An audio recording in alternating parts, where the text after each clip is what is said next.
How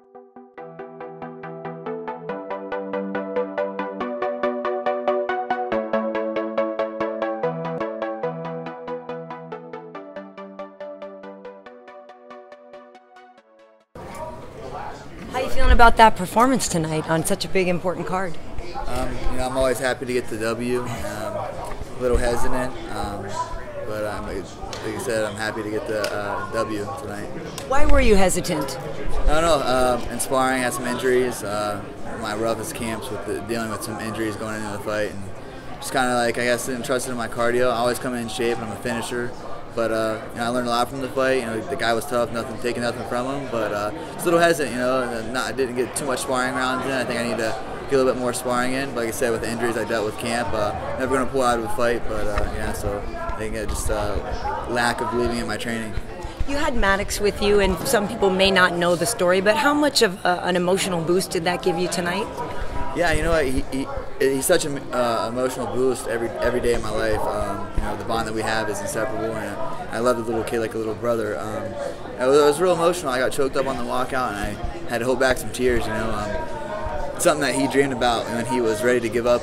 Taking his medicine. And I remember his dad calling me. He only had 7 months to go of leukemia, and he just said that he didn't want to do it no more. And he said if one person could turn around, it could be me. And I was 19, 20 years old at the time, and I remember giving him a call and just seeing like him at the lowest lows, so it was very emotional, but it was about him. I wanted to go out there and get the win and get the finish for him, but I'm happy that we get the win, and he's so excited. It's something that he's going to remember for the rest of his life, and he's all smiles. He's getting to do all the interviews, and he got his hand wrapped by Stitch, so he's just that makes everything fine. At the end of the day, it was about him tonight. Now, as we've been asking a lot of the other people, now that you've had a chance to come out here and see how the Reebok stuff is going to work, how you're going to show up, get your gear, go out and fight it, what do you think about it so far? Reebok deal, it's cool. I think it's it's heading in the right direction for us as a whole. Hopefully big corporates come in and sponsor us, and the money keeps piling in. I think the UFC is doing a great job. I like the UFC or the Reebok uniforms, definitely. At least so far. I mean, how does the pay compare to what you were making before? Yeah, I'm only a second fight in the UFC, so I'm only getting $2,500. I took a lot of pay cut as well, but I'm not gonna sit here and complain about it. I'm gonna just keep doing what I have to do, and until I either land a Reebok sponsorship or keep getting these fights. I'm a UFC employee, so I'm gonna abide by their rules and do what I have to do.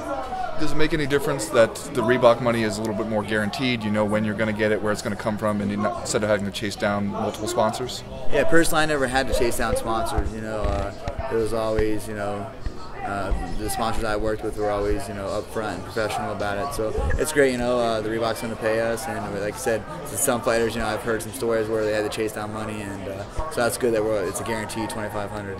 You were a pretty heavy favorite coming into this fight. Were you aware of that, and did that affect you at all? You know what? It did. I show up for the bigger fights. I want a bigger name. That's when I'm going to shine the brightest. So I kind of overlooked Henry. Not taking nothing away from him. He's a warrior. He had a huge heart, and he gave me a fight.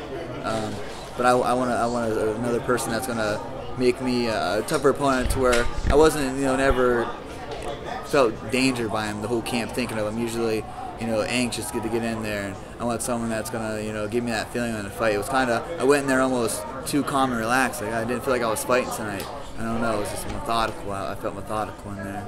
Is there a name that you would put out there for somebody who would challenge you and inspire you to sort of try a little harder, maybe? I don't know. I want to be a crowd pleaser, and Francisco Rivera.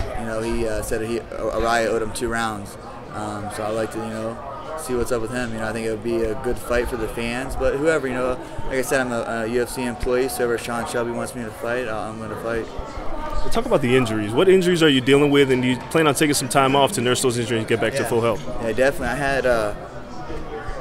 had some soft tissue damage in my lower back to where I couldn't walk for 4 days. I went back to Ohio, and we shot the UFC Ultimate Insider. I couldn't train, and I told my mom, it was the first time I ever thought, I was I'm going to have to pull out of this fight, and I just did some active release technique on it, and 3 times a week, and tried to. I couldn't even hit. I couldn't grapple, lift weights, any of this. So that's my confidence comes in my cardio, my training, and I had to do what I had to do. At the end of the day, I'm a fighter, and I'm going to go out there and fight. When you throw your hands up as a fighter, is it because he's not giving you what you want? You want the fans to react? Why would you?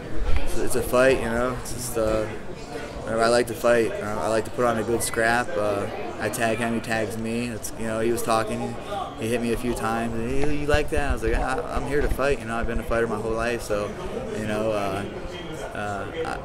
I enjoy it. So yeah, I just, you know, hey, let's go. Come on, you'll get hit. Let's go. Keep coming. You know, keep coming forward. Whatever you want to do. So just like to put on a good scrap. Are you surprised at some of the times when you were throwing hard and in combination, punches and bunches, that he would stand there and then get out, like he could stand up to it, or were you surprised how he handled it? And I really didn't. You know, that's me getting overzealous in there. That's why a lot of times in sparring, I watch my work too much. I need to just, I fought, you know, I've had over so many fights, that just getting in there and mentally just getting in there, let my hands go. So I felt great, you know. I peaked right. My weight cut was great. I didn't sit down on my punches. I guarantee you that if I would have sat down on my punch, I would have took him out. But hey, like I said, he's a warrior, and it's great to go in there and get tested. You know, every fight that I'm getting in there, it's a learning experience. I'm still, you know, I just turned 24 Tuesday. Second fight in the UFC on a big card. So I take everything as a learning experience. I'm in the best camp in the world with Uriah Faber and those guys. So just every fight, I'm going to get better and better. Do you think the only thing that could be bad about Team Alpha Male is everyone's roughly the same size? So when you go against a guy who's a massive weight cutter, you know, other camps, you have heavyweights there and everything. Now, do you think that's good or bad for you guys? That everyone's lighter? No, I think it's great, you know what I mean? Like, we get different looks. Everyone has different style. You know, TJ has a different style. Joe Benavidez has a different style. Faber has a different style. So we always get those different looks, and they're at the highest quality. So it's like, who I'm going to fight is not those guys who I fight round after round after round after round. You know, it's a 5-1 there. You know, it's going with Chad. It's going sparring around with Chad, Faber, Joe, TJ, Danny, all the guys. You know, so that's where I think that we you know, it's cliche, but iron sharpens iron. That's what we really do. It's a team unity, a team bond. You know, obviously the MMA community is pretty small. People certainly like to talk about you dating Paige Van Zandt. Does it bother you at all that you can't really have much of a private life if you're dating a fellow fighter? You know, it's kind of new to me and her as well. She's a rock star, so that comes with it. But no, we're just enjoying life. You know, we're on the same team, and we enjoy this. We enjoy each other's company, and she's easy go. You know, she's easy going. She goes with the flow. I try to make the plan. She just tags along, so it's great. You know what I mean? And I'm excited for her career and her success, and I'm glad that I can get able to help out and on her journey and our journey together.